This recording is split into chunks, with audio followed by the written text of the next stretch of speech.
வணக்கம். நம்ம யூடியூப் சேனலில் நிறைய பேர் கமெண்ட் செக்ஷனில் கேள்விகள் எழுதிட்டுருக்கீங்க. அந்த மாதிரி வந்த ஒரு கேள்வி இது. கடவுள் இருக்கிறாரா, எப்படி தெரிஞ்சுக்கிறது அப்படின்னு ஒருத்தர் எழுதியிருந்தாங்க. இப்போ இந்த கேள்விக்கு நேரடியாக பதில் சொல்கிறத விட ஒரு அனுபவம், என்னுடைய ஒரு அற்புதமான அனுபவம் எனக்கு கிடச்சிது. அதை உங்களோட பகிர்ந்துக்கலான்னு நினைக்கிறேன். 2017 முதல் முறையாக நான் கைலாஷ் போகிற வாய்ப்பு எனக்கு கிடச்சிது. அப்படி போன போது அந்த பயணம் நீண்ட பயணம். இங்கேருந்து லக்னோ போய், அங்கேருந்து நேபாள் போய், அங்கேருந்து சிமிகோட்டுங்கிற இடத்துக்கு போகிறோம். சிமிகோட்டில் போய் ஒரு இரவு ஒரு பகல்லாம் தங்கும்போது அங்கேயே நம்ம பனி படர்ந்த மலைகள்லாம் பார்க்குறோம். அதுக்கப்புறம் ஹெலிகாப்டரில் ஹில்ஸாங்கிற இடத்துக்கு போகிறோம். அதன் பிறகு மறுபடியும் பஸ்ஸில் போகிறோம். அங்கே போய் ஒரு ஹோட்டலில் தங்குறோம். இப்படி ஒரு நீண்ட பயணம். ஒரு பெரிய ஒரு குழுவோடு நான் போயிட்டுருந்தேன். அவங்கள எல்லாரையும் எனக்கு தெரியாது. நாங்கள் ஒரு 4 பேர் இருந்தோம், நமக்கு தெரிஞ்சவங்க. மற்றவங்கெல்லாம் அந்த குரூப்பில் ஒன்றா போயிட்டுருந்தோம். அதுக்கு அடுத்த நாள், அதாவது 4வது நாள் அல்லது 5வது நாள் நினைக்கிறேன், அன்றைக்கி தான் அந்த கைலாஷ் தரிசனம்ங்கிறது கிடச்சிது. அப்போ என்ன ஆச்சுன்னா, ஒரு பஸ்ஸில் ஏறி நாங்கள் போயிட்டுருக்கோம். அந்த மலைகளுக்கு நடுவில் பயணம் செய்துக்கிட்டே இருக்கோம். பனி படர்ந்த மலைகள் 2 பக்கமும் முழுமையாக இருக்குது.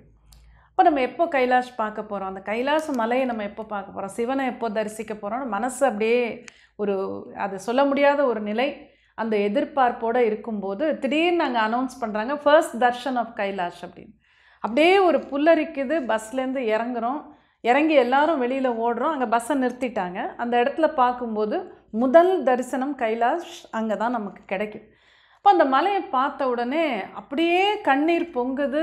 கட்டுப்படுத்த முடியாத அளவுக்கு ஒரு அழுகை. எனக்கு மட்டும் இல்லை, அங்கே இருந்த பலருக்கும் அதுதான் அனுபவம். அப்படியே விழுந்து கும்பிடுறவங்க விழுந்து கும்பிடுறாங்க, உட்காந்து அழறவங்க அழறாங்க, நின்றுக்கிட்டே தேம்பி அழறவங்க அழறாங்க. என்ன பண்ணுறதுனே தெரியாத அளவுக்கு அந்த மலையை பார்க்குறோம், அழுகை வருது. உள்ளுக்குள்ளே ஏதோ தானாகவே உடையிற மாதிரி ஒரு அனுபவம், ஒரு அது விவரிக்க முடியாத ஒரு அனுபவம்.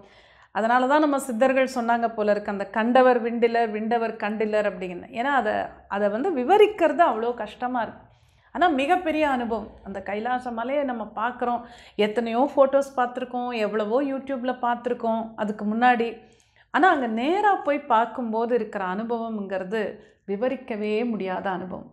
அது கொஞ்ச நேரம் அந்த அனுபவத்தை ரொம்ப நல்லா ரசித்து, அதுக்கப்புறம் உட்கார்ந்து அங்கே கொஞ்ச நேரம் தியானம் செய்து. ரொம்ப தூரம் தான் இருக்குது அந்த மலை. அந்த முதல் முறை நம்ம பார்க்கும்போது தூரமாக தான் இருக்கும். அப்புறம் நம்ம கொஞ்சம் கிட்ட போகிறோம்.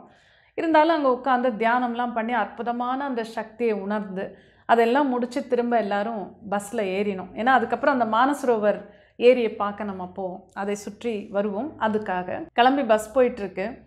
அப்போ அந்த குழுவில் இருந்த ஒரு பெண், அவங்க கேட்குறாங்க, நம்ம 2-3 நாளாக இந்த மாதிரி நிறைய பனிப்படர்ந்த மலைகள் பார்த்துட்டு தானே இருக்கோம் அப்படின்னு கேட்குறாங்க. பக்கத்தில் யாரும் ஆமான்னாங்க. அப்போ அந்த அம்மா கேட்குறாங்க, அப்படி இருக்கும்போது இதான் கைலாச மலைன்னு நமக்கு எப்படி தெரியும் அப்படின்னு கேட்டாங்க.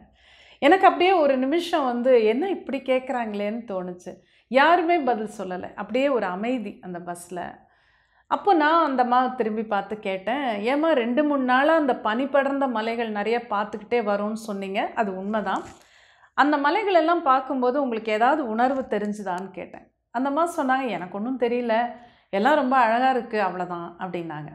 அப்போ இந்த மலையை பார்க்கும்போது ஏதாவது தெரிஞ்சுதான்னு கேட்டால் அவங்க அப்படியே யோசிச்சுட்டு, இங்கே எனக்கு ஏதோ பண்ணுற மாதிரி இருந்தது அப்படின்னாங்க.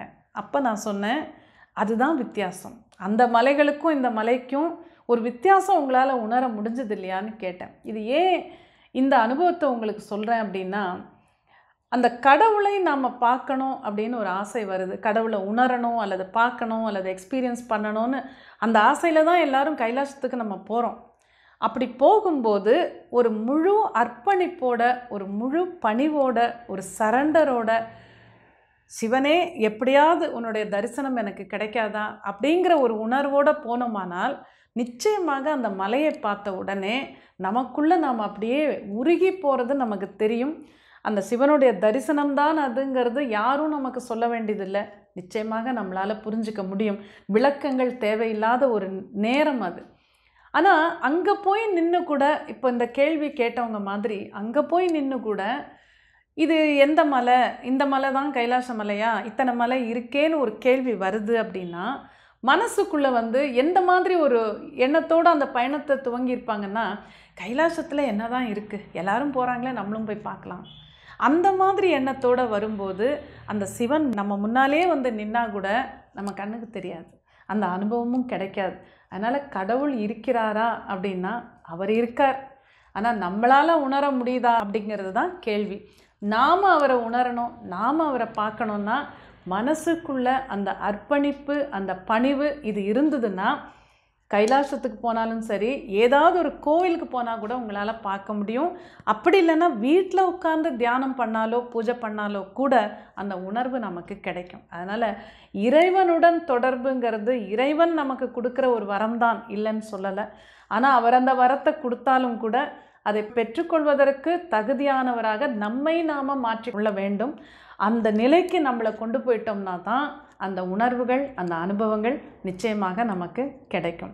ஸோ அந்த மாதிரி மனசை கொஞ்சம் கொண்டு போய் பார்த்திங்கன்னா, சாதாரணமாக வீட்டில் உட்காந்து தியானம் பண்ணும்போது கூட அந்த கடவுளுடைய தரிசனம்ங்கிறது நிச்சயமாக உங்களுக்கு கிடைக்கும்.